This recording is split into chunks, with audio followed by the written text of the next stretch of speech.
Assalamualaikum warahmatullahi wabarakatuh. Halo semua, perkenalkan nama saya Maulana Hafiz dengan NIM 26 2025 Pada kesempatan kali ini saya akan memaparkan materi tentang embriologi pada hewan reptil pada mata kuliah struktur pengembangan hewan dengan dosen pengampu Dr. Hani MSI. Yang pertama ada pengertian dari hewan reptil. Reptilia merupakan hewan vertebrata berdarah dingin atau poikilotermik yang dapat menyesuaikan suhu tubuh dengan lingkungan sekitarnya. Reptilia tidak dapat mengatur suhu internal, layaknya hewan mamalia yang berdarah panas atau homoiotermik, sehingga mereka bergantung pada lingkungan sekitar untuk dapat mengatur suhu tubuh mereka. Berjemur di bawah sinar matahari merupakan upaya reptilia dalam menghangatkan diri dan meningkatkan metabolisme tubuh. Sedangkan untuk mendinginkan suhu tubuh, reptilia biasanya berpindah ke tempat yang teduh atau berpindah ke kawasan perairan, menurut Taylor dan Osea tahun 2004. Selanjutnya, ada ciri-ciri hewan reptil. Yang pertama, bernafas dengan paru-paru. Yang kedua, termasuk hewan ektoderm dan berdarah dingin. Yang ketiga, tubuhnya tertutup oleh kulit kering dan sisik yang terbuat dari zat tanduk. Yang keempat, mengalami proses secara ektidisis secara periodik. Yang terakhir, reptil berkembang biak secara bertelur ovipar dan bertelur dan melahirkan ovovivipar.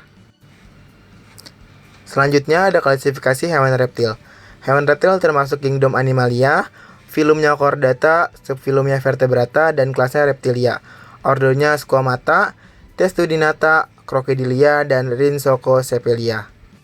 Yang pertama ada Ordo Squamata. Pengertian dari Ordo Squamata merupakan kelompok reptilia terbanyak dengan jumlah jenis yang banyak. Anggotanya memiliki habitat yang bermacam-macam, seperti di pepohonan, gurun, lautan, serta ekuator dan Arktik. Ordo Squamata dibedakan menjadi 3 subordo, yaitu subordo Serpentes itu ular, subordo Sauria kadal, dan subordo Amphisbaenia gitu kadal cacing. Subordo Serpentes atau ular. Subordo Serpentes atau Epidia memiliki ciri seluruh anggotanya tidak memiliki tungkai atau kaki. Dari ciri-ciri ini dapat diketahui bahwa semua jenis ular termasuk ke dalam subordo ini. Anggota dari subordo Serpentes atau Opidia antara lain Typhlopidae, Boidae, Pitonidae, Elypidae, Viperidae, dan Colubiridae. Terus ada Acrocordidae, ada Xenopeltidae, dan yang terakhir ada Uropeltidae. Nah, di samping adalah contoh dari gambar subordo Serpentes, yaitu ada Trimeresurus sp, dan yang kedua ada Boiga multomaculata. Subordo Sauria. Subordo Sauria atau subordo Lacertilia adalah hewan bercakar dan bersisik. Sisik tersebut terbuat dari bahan tanduk. Sisik-sisik tersebut dapat mengelupas dengan proses pengelupasan sisik terjadi secara tidak bersamaan. Subordo Lacertilia atau Sauria sebagian memiliki kemampuan untuk memutuskan ekornya. Nah, di sebelah ada contohnya yaitu Eutrophis multifasciata dan ada Varanus nebulosus. Selanjutnya ada subordo Amphisbaenia. Amphisbaenia atau sering disebut dengan kadal cacing adalah subordo dari ordo reptil Squamata. Kelompok reptil ini sangat unik karena telah beradaptasi untuk hidup di bawah tanah atau fosorial. Hewan ini berkerabat dekat dengan kadal dan ular. Di samping ada contoh dari subordo Amphisbaenia yaitu Bianus cinereus. Nah, setelah ada ordo Squamata, selanjutnya kita masuk ke ordo Testudinata. Ordo Testudinata adalah hewan reptil yang sangat mudah dikenali karena memiliki tempurung atau cangkang di tubuhnya. Anggota ordo Testudinata diperkirakan telah ada di dunia sejak zaman Triasik sekitar 225 juta tahun yang lalu. Nah, dari ordo Testudinata itu dibagi menjadi 2 subordo. Yang pertama ada Cryptodira. Cryptodira adalah subordo Testudines yang mencakup sebagian besar kura-kura yang hidup di darat dan kura-kura air. Cryptodira berbeda dari Pleurodira atau kura-kura berleher samping. Mereka menurunkan leher mereka dengan menarik kepala langsung kembali ke dalam cangkang, bukannya melipat leher mereka ke samping di sepanjang tubuh di bawah marginal cangkang atau karapas. Nah, di sebelah ada contoh dari Cryptodira. Nah, yaitu ada Alda brachialis gigantea. Subordo yang kedua ada subordo Pleurodira. Pleurodira dikenal lebih umum sebagai kura-kura berleher samping. Dan nama Pleurodira secara harfiah diterjemahkan ke leher samping, sedangkan Cryptodira dikenal sebagai kura-kura tersembunyi berleher. Pleurodira penyu dibatasi untuk belahan bumi selatan. Contohnya ada di samping ada Selodina longicolis. Masuk ke Ordo Crocodilia. Ordo Crocodilia merupakan kelompok reptil pemangsa atau predator semi akuatik yang berukuran besar yang telah eksis sejak zaman purba. Dalam klasifikasi modern, ordo ini dibagi menjadi 3 famili utama yang masih hidup hingga saat ini, yaitu ada Crocodilidae, yaitu buaya sejati, ada Alligatoridae, itu aligator dan kaiman, ada serta Gavialidae atau garial. Nah, di sini ada contoh-contohnya, ada contoh dari Crocodilidae, ada Alligatoridae, dan Gavialidae. Selanjutnya kita masuk ke ordo Rhinchocephalia. Rhinchocephalia atau Sphenodontia adalah ordo reptil purba yang garis keturunannya telah ada sejak periode Trias, sekitar 240 juta tahun yang lalu. Saat ini, kelompok ini dikategorikan sebagai ordo yang hampir punah, karena hanya menyisakan satu genus yang masih hidup, yaitu Sphenodon atau tuatara, yang endemik di Selandia Baru. Dalam sejarah, taksonomi, dan penelitian modern, genus Sphenodon ini sangat erat kaitannya dengan nama spesifik atau spesies Punctatus dan Gunteri. Nah, di sini ada contoh dari Punctatus dan Gunteri. Ada organ reproduksi. Yang pertama ada organ reproduksi pada jantan. Organ reproduksi pada jantan ada 5 jenis, yaitu ada yang pertama ada testis. Testis memiliki fungsi yaitu organ utama yang berbentuk bulat atau oval sepasang yang berfungsi sebagai tempat pembentukan sperma atau spermatogenesis dan memproduksi hormon kelamin jantan atau testosteron. Yang kedua ada epididymis, yaitu memiliki fungsi saluran yang terletak persis di bawah atau keluar dari testis. Epididymis berfungsi sebagai tempat penyimpanan sementara sperma serta tempat pematangan sperma sebelum dialirkan lebih lanjut. Yang ketiga ada vasa deferens atau ductus deferens, memiliki fungsi sebagai saluran panjang yang tampak bergelombang atau berpilin pada gambar. Saluran ini berfungsi untuk menyalurkan sperma yang sudah matang dari epididymis menuju ke saluran urogenital sebelum akhirnya dikeluarkan. Yang keempat ada puting urogenital atau papilia urogenital yang memiliki fungsi sebagai struktur kecil berbentuk tonjolan di dalam area kloaka. Bagian ini merupakan muara bersama bagi saluran reproduksi atau sperma dan saluran ekskresi atau urin untuk dilepaskan keluar tubuh atau diarahkan ke alat kopulasi saat perkawinan. Yang kelima ada kloaka. Fungsinya sebagai muara akhir yang menyatukan 3 saluran sekaligus pada reptil, yaitu saluran pencernaan atau feses, saluran ekskresi urin, dan saluran reproduksi sperma atau telur. Selanjutnya ada organ reproduksi pada betina. Yang pertama, indung telur atau ovarium yang memiliki fungsi organ tempat memproduksi sel telur atau ovum serta menghasilkan hormon reproduksi betina atau seperti estrogen dan progesteron. Berbeda dengan mamalia, ovarium pada reptil seringkali terlihat menampung kelompok folikel yang telurnya berukuran besar yang sedang berkembang atau seperti tonjolan-tonjolan bulat pada gambar. Yang kedua ada corong telur atau infundibulum. Fungsinya bagian paling pangkal atau ujung atas dari saluran telur yang berbentuk melebar seperti corong. Infundibulum berfungsi untuk menangkap sel telur yang telah matang ketika dilepaskan atau diovulasikan dari ovarium agar dapat masuk ke dalam saluran telur. Di area ini pula fertilisasi atau pembuahan sperma biasanya terjadi. Selanjutnya ada saluran telur atau oviduk. Fungsinya yaitu saluran yang dilewati sel telur setelah ditangkap oleh infundibulum. Di sepanjang oviduk, sel telur yang telah dibuahi akan dilapisi oleh albumin atau putih telur dan membran cangkang telur. Yang keempat ada rahim atau uterus. Fungsinya bagian oviduk yang mengalami pembesaran atau penabalan di bagian bawah. Di dalam uterus, cangkang luar telur, baik yang bersifat calcareous atau keras, maupun yang leathery atau seperti kulit, disekresikan secara sempurna untuk melindungi embrio. Telur akan tersimpan di sini untuk sementara waktu sebelum dikeluarkan. Yang kelima ada kandung urin atau vesika urinaria.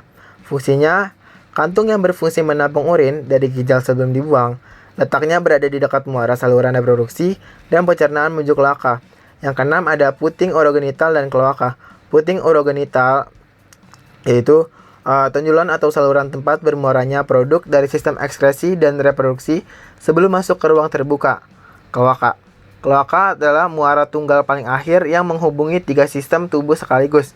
Yang pertama ada sistem pencernaan atau feses, sistem ekskresi atau urin, dan sistem reproduksi atau jalan keluarnya telur saat bertelur atau oviposition. Nah, selanjutnya ada proses perkawinan. Yang pertama ada courtship atau perilaku kawin.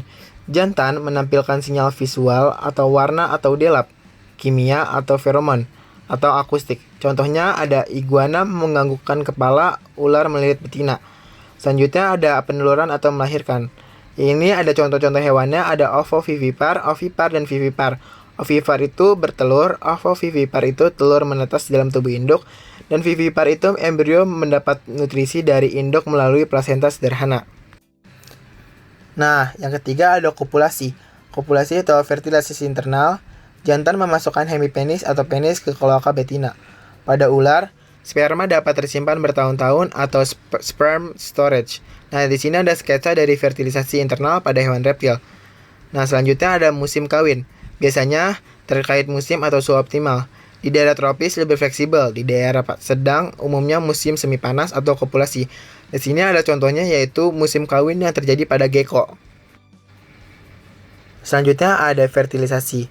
Nah, pada reptil fertilisasi bersifat internal. Sperma dimasukkan langsung ke saluran reproduksi betina melalui organ kopulasi. Dan di sini ada 5 jenis. Yang pertama ada kapasitasi sperma. Sperma mengalami modifikasi biokimia di dalam saluran reproduksi betina agar mampu membuahi oosit atau acrosome reaction. Nah, yang kedua ada penetrasi zona, yaitu sperma menembus lapisan vitelin atau zona pellucida pada mamalia ekuivalennya dan lapisan jeli telur reptil. Yang ketiga ada singami. Penyatuan pronukleus sperma atau dengan logo N dan oosit dengan logo N membentuk zigot diploid atau dengan logo 2N terjadi di bagian atas oviduk, infundibulum. Yang keempat yaitu penyimpanan sperma. Beberapa spesies atau ular dan kadal dapat menyimpan sperma hingga 4-6 tahun dalam tubular glands di oviduk atau supervetation.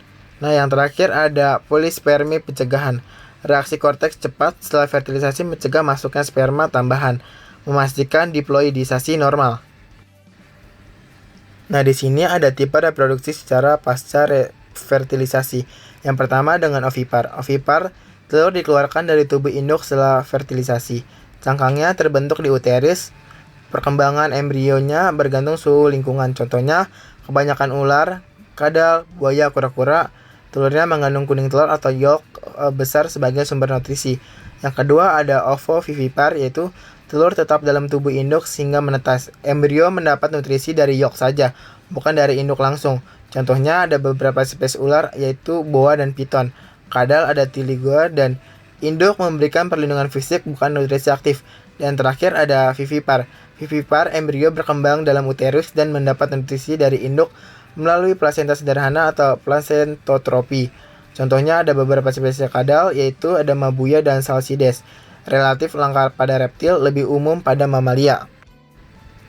Masuk ke embryogenesis 1, yaitu ada pembelahan atau cleavage atau disebut juga segmentasi terjadi setelah pembuahan, yaitu di saat masuk spermatozoa ke dalam ovum. Zigot membelah atau berulang kali dengan tipe pembelahan mitosis yang berlangsung secara berulang-ulang ini disebut cleavage, yaitu proses ini diaktifasi oleh enzim mitotic promoting factor atau yang disingkat dengan MPF. Selanjutnya kita masuk ke morulasi. Zigot yang terbentuk dari hasil fertilisasi akan menjadi teraktivasi dan beberapa reaksi sintetis akan segera terjadi dan zigot akan siap untuk melakukan pembelahan. Proses pembelahan ini dimulai dari zigot yaitu 1 sel menjadi 2 sel embrionik, 2 sel menjadi 4 sel embrionik, 4 sel menjadi 8 sel embrionik, 8 sel menjadi 16 sel embrionik, dan 16 sel menjadi 32 sel embrionik, dan seterusnya dengan jumlah sel kelipatan genap. Selanjutnya ada tipe pembelahan pada telur reptil, ada yaitu termasuk meroblastik. Nah, contohnya digambar di atas. Nah, dengan tipe telur telotikal disebut telur telotikal karena pada telur tersebut hanya terdapat sedikit daerah yang bebas dari kuning telur atau yolk. Dengan pola pembelahan semacam itu, maka pembelahan sel hanya terjadi dalam disk kecil sitoplasma, sehingga menimbulkan pola pembelahan diskoidal. Selanjutnya masuk ke blastulasi. Blastula adalah sebuah bola berongga sari sel-sel yang terbentuk selama tahap awal perkembangan embrio pada hewan termasuk buaya. Blastula ini termasuk ketika zigot mengalami pembelahan sel. Blastula ditandai dengan adanya rongga atau blastocoel di tengah-tengah kumpulan sel padat hasil morulasi. Proses pembentukan blastula ini disebut blastulasi. Nah, di sini ada contoh dari blastulasi. Masuk ke gastrulasi. Gastrula adalah tahapan perkembangan embrio di mana pada tahap ini terbentuk lapisan benih atau germ layer yang dicirikan dengan adanya gastrocol atau arsenteron. Pada tahap ini juga terjadi diferensiasi pertama di mana pada tahap sebelumnya blastula tidak terjadi diferensiasi karena sel-sel berpotensi sama. Gastrulasi merupakan proses diferensiasi sehingga gen mulai mengambil peran dalam penentuan jenis sel yang terbentuk kemudian. Ciri utama dari gastrulasi pada reptil khususnya buaya adalah primitive streak. Primitive streak adalah penebalan dari lapisan sel pada ujung posterior tengah dari zona pellucida. Penebalan ini disebabkan oleh migrasi sel-sel dari daerah lateral posterior epiblast ke arah tengah. Seperti yang dilihat dari tabel, ada 4, itu adalah lapidan germinal atau organ dan jaringan pada hewan dewasa. Ectoderm adalah epidermis, kulit dan turunannya atau mis kelenjar kulit dan kuku, lapisan epitelium mulut dan rektum, reseptor indera pada epidermis, kornea dan lensa mata, sistem saraf, medula adrenal, enamel gigi, epitelium kelenjar pineal dan kelenjar pituitari. Selanjutnya yaitu dengan endoderm. Epitelium yang melapisi saluran pencernaan kecuali mulut dan rektum, epitelium yang melapisi saluran respirasi, hati, pankreas, tiroid, paratiroid, timus, lapisan uretra, kandung kemih, dan sistem reproduksi. Selanjutnya dengan mesoderm, yaitu notochord, sistem rangka, sistem perototan, sistem sirkulasi, dan limfatik, sistem ekskresi, sistem reproduksi kecuali sel germinal yang mulai berdiferensiasi selama pembelahan, dermis kulit, lapisan rongga tubuh, dan korteks adrenal. Selanjutnya ada neurulasi. Neuralisasi dapat diartikan dengan proses awal pembentukan sistem saraf yang melibatkan perubahan sel-sel ektoderm bekal neural. Dimulai dengan pembentukan keping neural atau neural plate, lipatan neural atau neural fold, serta penutupan lipatan ini untuk membentuk neural tube yang terbenam dalam dinding tubuh dan berdiferensiasi menjadi otak dan korda spinalis dan berakhir dengan terbentuknya bumbung neural. Nah, di sini ada gambar dari neural tube.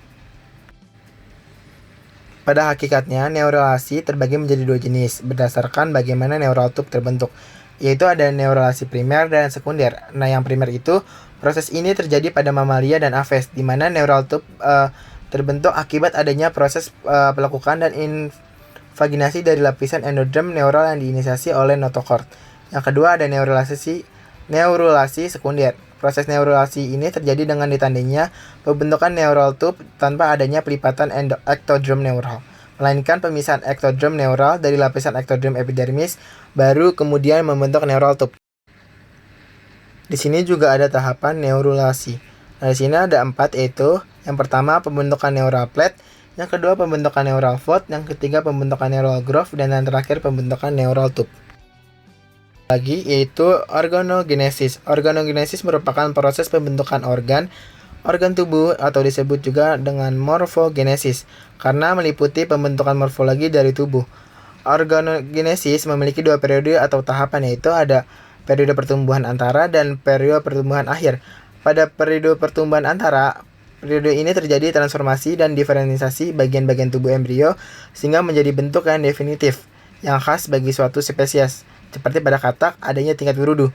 Yang kedua ada periode pertumbuhan akhir. Pada periode pertumbuhan akhir adalah periode penyelesaian bentuk definitif menjadi suatu bentuk individu atau pertumbuhan jenis kelamin, roman atau wajah yang khas bagi suatu individu. Nah, di sini juga ada contoh dari organogenesis pada hewan buaya. Nah, selanjutnya ada teratologi. Nah, ini merupakan penyakit-penyakit yang terjadi pada reptil. Nah, di sini juga ada terbagi menjadi 7, yaitu penyakit metabolik tulang atau MBD. Sering terjadi akibat kekurangan kalsium, fosfor atau paparan sinar UVB yang tidak memadai. Gejalanya meliputi rahang lunak, tulang bengkok atau patah. Yang kedua, penyakit saluran pernapasan. Ditandai dengan hidung berair, mulut terbuka saat bernapas, dan mengi. Ini sering dipicu oleh kandang yang terlalu dingin, lembab, atau sirkulasi udara yang buruk. Yang ketiga ada infeksi mulut atau stomatitis, yaitu pembengkakan atau peradangan di dalam sekitar mulut yang disebabkan oleh bakteri. Reptil mungkin akan menolak makan dan mengeluarkan air liur berlebih. Yang keempat ada masalah kulit dan acidisis, yaitu kesulitan ganti kulit atau retinitis set atau lisaksidisis akibat kelembapan kandang yang tidak tepat. Terdapat pula risiko infeksi jamur atau tungai pada kulit. Yang kelima yaitu penyakit pencernaan, diare, parasit usus, hingga penyumbatan usus atau impaksi akibat menelan substrat kandang secara tidak sengaja. Yang keenam ada penyakit virus seperti inclusion body disease atau IBD pada ular atau herpes virus pada kura-kura yang sangat menular atau berbahaya. Dan terakhir ada batu saluran kemih atau urolithiasis, yaitu penebalan kristal atau batu di dalam kandung kemih. Sangat sering dialami oleh jenis kadal seperti iguana karena kurang minum. Selanjutnya ada embryogenesis 2. Embryogenesis atau perkembangan telur dan penetasan, yaitu ada 4 fase. Fase pertama itu oogenesis dan vitellogenesis. Nah, yang fase pertama itu hati induk mensitesis, vitellogenin ditransfer ke ovarium, terus menjadi diendapkan sebagai kuning telur atau lipoprotein atau fosfoprotein. Oosit matang membesar secara dramatis. Fase kedua yaitu ada ovulasi dan pembentukan cakang. Folikel pecah menjadi oosit dilepas ke infundibulum dan juga menjadi fertilisasi, terus menjadi melalui oviduk atau albumen ditambahkan di magnum, membran cangkang di isthmus, dan klasifikasinya cangkang di uterus. Fase ketiga yaitu ada fase inkubasi, yaitu embrio berkembang dalam telur dengan suhu optimal 26 sampai 32 derajat atau spesies sampai spesifik. Selanjutnya ada pertukaran gas yaitu O2, CO2, uap air melalui pori cangkang. Durasi inkubasi dengan rentan 45 sampai 90 hari kebanyakan, yaitu spesies tropis. Fase terakhir itu fase penetasan atau hatching. Embrio menggunakan gigi telur atau egg tooth, proyeksi keratin sementara di ujung moncong untuk merobek cangkang atau piping. Gigi telur gugur setelah menetas. Nah, selanjutnya yaitu yang terakhir kesimpulan. Kesimpulannya itu reptilia adalah hewan vertebrata berdarah dingin atau poikilotermik yang memiliki ciri khas seperti kulit bersisik, bernapas dengan paru-paru, dan berkembang biak secara ovipar, ovovivipar, dan maupun vivipar. Reptilia diklasifikasikan ke dalam 4 orde utama yaitu Skomata, Testudinata, Crocodilia, dan Rhinchocephalia. Reproduksi reptilia dilakukan melalui fertilisasi internal, di mana sperma dimasukkan langsung ke saluran reproduksi betina. Setelah fertilisasi, embrio berkembang melalui serangkaian tahapan embryogenesis, meliputi cleavage atau pembelahan diskoidal, morulasi, blastulasi, gastrulasi, neurulasi, hingga organogenesis. Proses ini menghasilkan 3 lapisan germinal yaitu ectoderm, mesoderm, dan endoderm yang menjadi dasar pembentukan seluruh organ tubuh. Selain itu, reptilia juga rentan terhadap berbagai gangguan teratologi seperti penyakit metabolik tulang, infeksi saluran pernapasan, stomatitis, dan gangguan acidisis yang umumnya dipicu oleh kondisi lingkungan yang tidak sesuai. Sekian paparan materi yang dapat saya sampaikan. Kurang lebihnya mohon maaf. Wassalamualaikum warahmatullahi wabarakatuh. Terima kasih.